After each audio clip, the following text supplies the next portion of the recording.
Hello, hello, hello. Oh my gosh. I have to share another story that is nerve wracking. And I didn't want to share it. I thought, well, why bother people with this? But I think it is important to share this with the public because all of these drama stories, because we learn from it. And if other people can learn from other people's mistakes, then that would be good because then, the drama and the stress and all of this can help not just one person but other people too. And it can prevent other people from making the same mistakes. So it is always good to share those kind of mistakes and what we learned from it. So what happened was earlier today we have been letting him into the garden loose.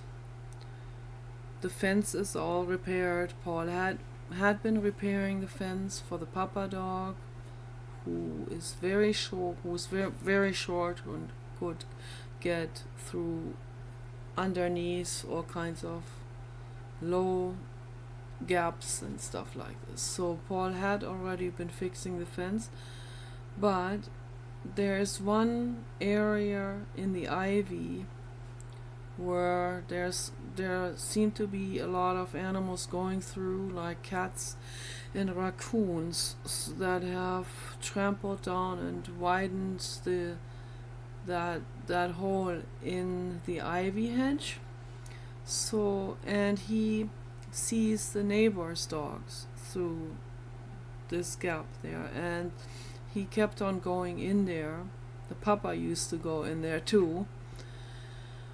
So, and this is really, really something. My gosh. His jaw, I've never seen anything like this. His jaw is so enormously strong. He can crack through the thickest branches like a nutcracker. Yesterday what he did is Paul got him a pig bone, which I'm against. I told Paul not to do it. I have argued and argued with him.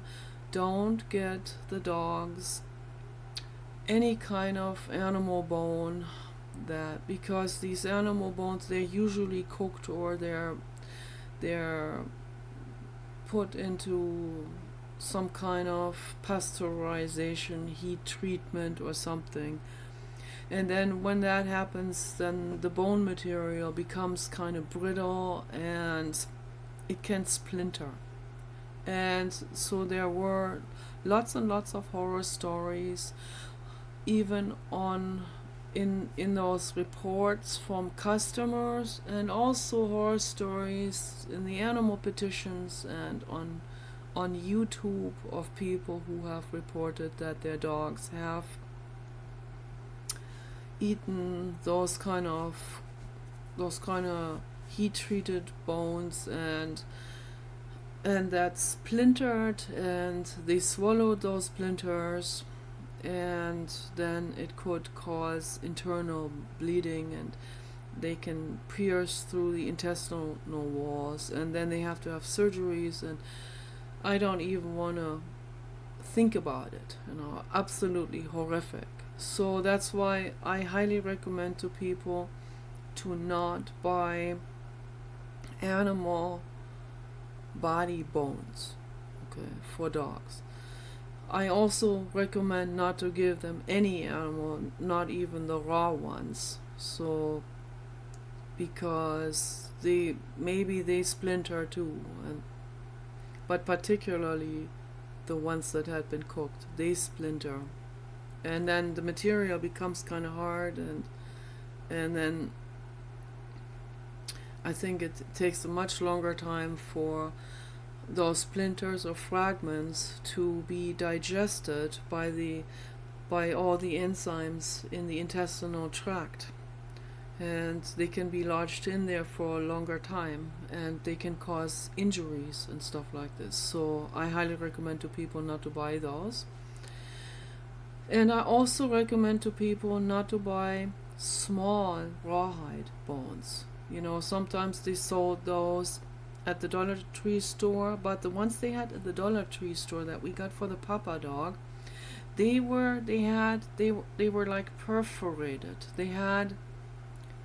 They were made. It was a machine where they were kind of like, like when you have a paper towel that it has a perforated edge that is easy to tear apart from the other pieces. So the rawhide bones that are perforated, they have little holes in it also. They're more like sort of like a net almost. They're like a mosquito screen almost, where when the dog chews that, this stuff flakes off and fragments off and is then easier to digest. If they're not perforated, if that's one piece, like let's say when it unfolds from the roll, it's like a piece like this, then just one piece of animal skin basically that has been bleached and obviously cooked and all of that, where the hair is out and all of that. So a thick animal skin like that's hardened, but then it gets soft from the saliva of the dog. But then if it's one piece not perforated with little holes in it where it could easier flake apart, if it's one thick skin piece, then sometimes dogs can swallow that, and this long big skin piece can wrap itself around the intestines, or it can cause intestinal blockage, and all of this has happened already. So I'm warning people about these things. Be careful. It can cause the intestines to twist or get blocked, and it can cause real serious problems. Maybe where the animal can actually choke themselves, or where they can't process food anymore, where the water can't even go through. So horrific, or where they even have to have surgery done. So avoid that. But a rawhide bone that is, let's say, 15 inches long in length, and then when it's unrolled is, let's say, 2 feet or 3 feet long. So, and then like 2 feet by 15 inches or something like this, a large piece. They can't, that's too difficult. Such a large piece, they can't swallow at once. So then if they soften that up with their saliva, and they have this really large, like a large washcloth basically, that's way too large to swallow, to go through the esophagus, then it would be safe, because then they will be busy with this chewing on it for a long time, and then eventually little bits and pieces come off one end, and they don't swallow the whole thing. So if it's a really large piece of rawhide, then it's okay, and they're usually coiled, they're rolled up, and they are hard, like bleached and all of that. Then, and I also recommend made in the United States, because I don't know what they put in, if they are from other countries. I don't know what kind of chemicals they may have, so it has to be completely natural. And if there are flavors on it, make sure they're 100% natural flavors. So that's what we have gotten our dogs before, and he still has one here. He has a large piece of rawhide. I can't find it right now, somewhere underneath him. But this rawhide piece has gone through 2 dogs before him. And Kenny had trouble with his teeth for a very long time because we didn't know about the kelp seaweed. And then when we got him the kelp seaweed, his teeth, his enamel started to heal, and then he was even able to chew on the cow bone and the rawhide bone. And at that time, Paul still had a cow bone, and I think that was cooked, so that was not very good. But Kenny wasn't able to chew a whole lot on that, and the papa didn't like chewing on it. I think at all. Papa didn't chew at all on that. But both dogs chewed some on both of these really large rawhide pieces. We have another one at the other house, so I hope we can find that for him. A braided one that's also really long, like 15 inches wide, and then also rolled out like 2 feet long. And they can't swallow that when it's a really large piece, and it's just safer, for them to be spending like an hour on at the time chewing on it, and they really like that. They like that activity. So it's a very peaceful, nice activity, like chewing gum or something. So, but better, it's good for their teeth, and also helps the teeth to be flushed out with clean saliva and all of that. So it's all, and it has nutritional value as well. So I don't know about those nylon bones with cow flavor in it. So I don't know. I personally wouldn't buy it. But yesterday Paul got him one of those pig bones, which I was against. A really large one, like this size, and then this thick around. And I could not, I've never seen or heard anything like this in my entire life. I didn't even understand this whole situation last night while I was on the internet.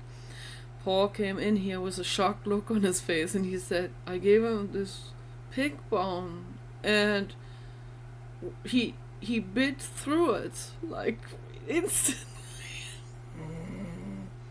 Like, crash. Oh my gosh. And then later he came and he said he ate this whole thing, and I couldn't believe it. I literally didn't believe it. I thought, oh, he just must have been chewing on it for a long time. And then today he said he ate that within 25 minutes, the entire thing. I could never imagine. I never heard anything like this. This is more shocking than the papa dog eating a whole baby bird in front of us. I've never seen anything. This dog is a living meat grinder. So here we have it, right? So anyone who gets the idea of stopping by, don't do it. Think about it first. So, and then today he went into that hole where the ivy is, and there is like a chain link wire. So there's this chain link, large holes, but his head would not fit through this ever, So not even a basset hound head would fit through this. But that's also, it is not the perfect wire fence, of course.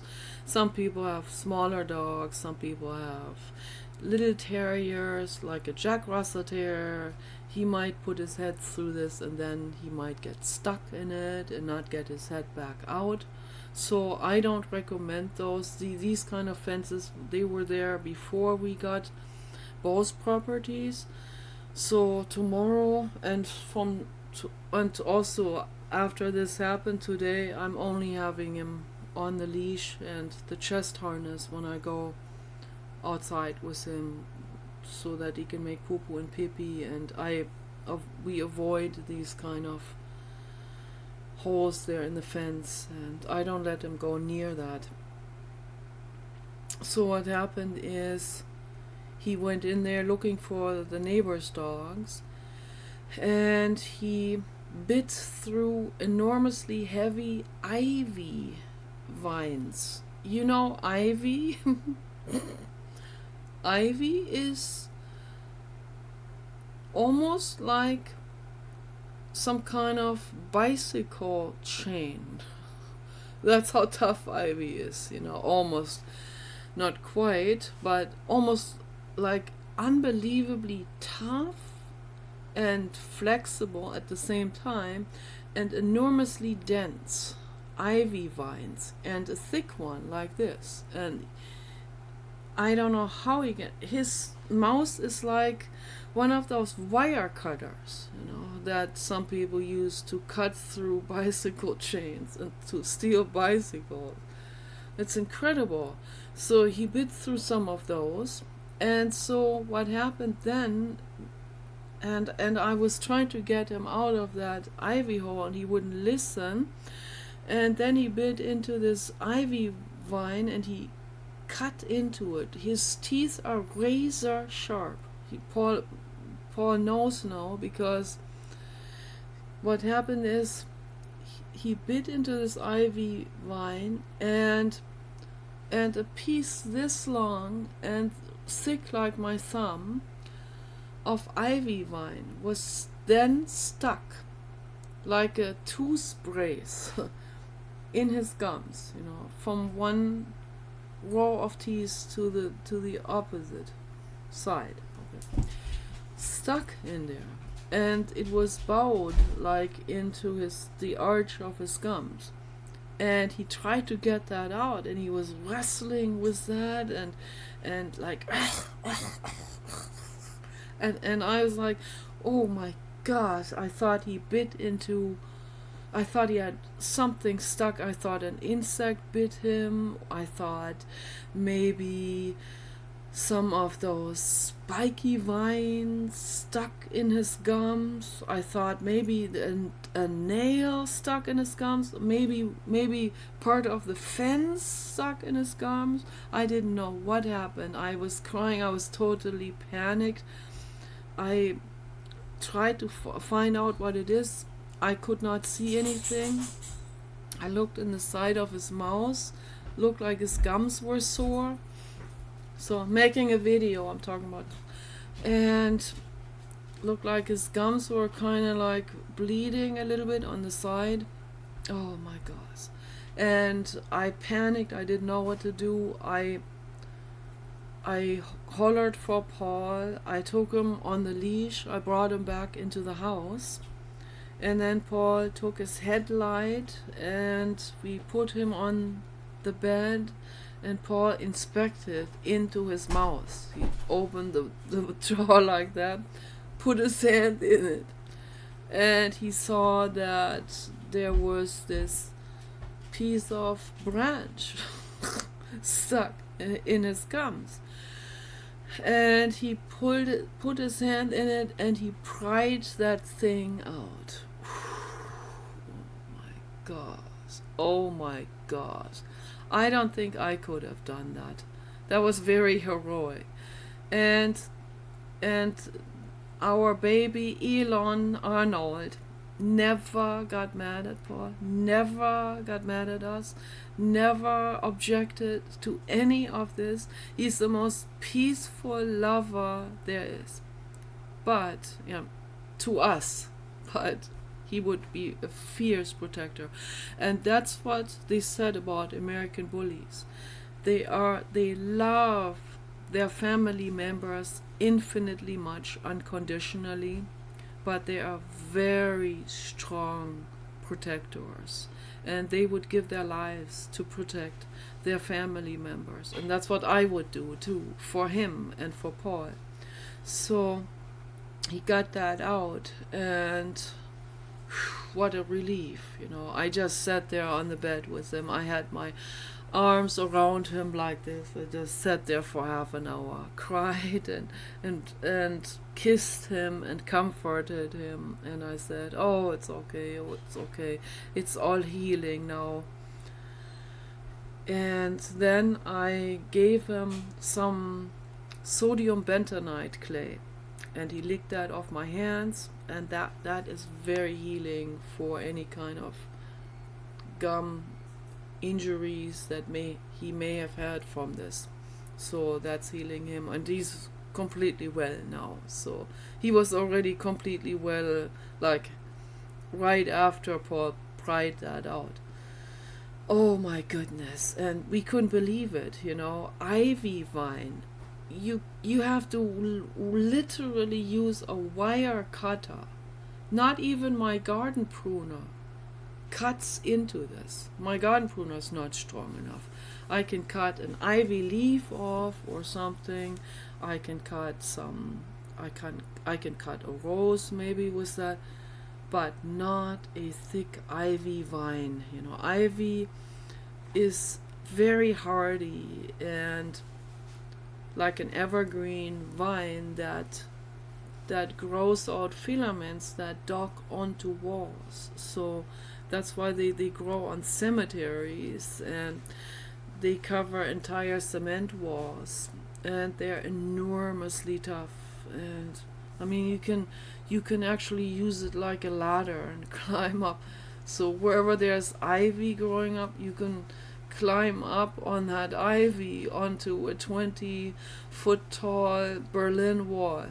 It creates this enormously thick, like rope ladders where any burglar can climb up on. So it's better to have, if you have a wall around your property, to grow blackberry brushes. That's better than ivy, because people don't want to climb through blackberry brushes. They get really, really scratched up from those. But, only a wire cutter, like a bolt cutter, would cut through those thick ivy vines as he has bitten through. So that's how powerful his jaw is, and biting through that bone. And then Paul, as he put his hand into his mouth, Paul cut himself really hard on one of his pointy teeth, and Elon did not bite. He did not he didn't show any aggression at all. He knew that he was helping him. He loves us unconditionally. He had his mouth open and he was totally cooperative. Paul, as he was pulling his hand back out, scratched himself on one of his teeth, and he said, Paul was bleeding, and he said his teeth are like razor wire sharp. Unbelievable, incredible teeth. Earlier he was licking his foot, and when he yawns, you can see the teeth like a shark. Incredible, unbelievable mouth. Oh my goodness. So I think I'm gonna make 2 videos, because I wanted to make one video now just for people who have dogs, particularly people with American bullies, so this is very important health information, and to take care of your dogs, to be protective of your dogs. Make sure your fences are solid. Paul is going to put something into that. He's going to install something with wood beams so that this is all protected, that there's no way he can get in there and in any way hurt himself with that. But then there's a whole bunch of ivy all over the place, and I don't want this to happen again, where he has to cut cut an ivy with his bolt cutter mouse. So I don't know what to do about this. But Paul said, he said, now you see, I have to use the shock collar, I have to train him. And then I had to hang my head low and say, well, I'm against the shock collar so much, but yeah, I guess it's important that he trains him. So, but it's better. I think it's better to train the dog with treats. I don't know. So, but there's no way I can talk Paul out of the shock collar now. So he's like really adamant about this, and he says, I have to, at the other house, he has the shock collar, I'm gonna have to train him to not go into these hedges. And also at the other house we had to cut half of, there was like a cave inside of that cedar tree, and there were all kinds of animals, cougars also, and bobcats going in there, and I heard them sometimes. When there is a mother bobcat, they're usually very afraid, but when there's a wild animal, mother animal with babies, you better be careful, because they're terrified, and they're fierce. They will protect their babies. They will make assumptions about anyone walking by. And I heard very large animals growling out there. It was really scary. And in this neighborhood, the only wild animals coming through here are raccoons. We used to also have opossums. I haven't seen those in a long time. So raccoon families come over sometimes, but they are not that dangerous. But bobcats and cougars, they have a big jaw, and I don't want a confrontation with those. And Paul wants to train him to not go into the cedar tree, but for the papa, we had to cut some of that free so that we could go in there and monitor the situation, and also to deter the other animals from making nests in there. But the papa would still go underneath the cedar tree, and then we ended up, papa gotten bit twice, one time by a cat and one time by a bobcat. The bite looked like a bobcat tooth. And probably a mother with babies, and papa goes in there anyway, real slowly like this, and he also got the baby bird out of there. So then I ended up walking him on the leash and preventing him from going underneath that cedar tree. But I guess Paul's gonna have to use the shock collar, but I personally don't recommend shock collars. So if you want to use a training collar, maybe you can use a collar that's a vibrational collar that does like a very quick, strong vibration that alerts the dog, but this vibration doesn't hurt or doesn't cause any kind of like an electric shock in the system. So I'm completely against shock collars. I really am.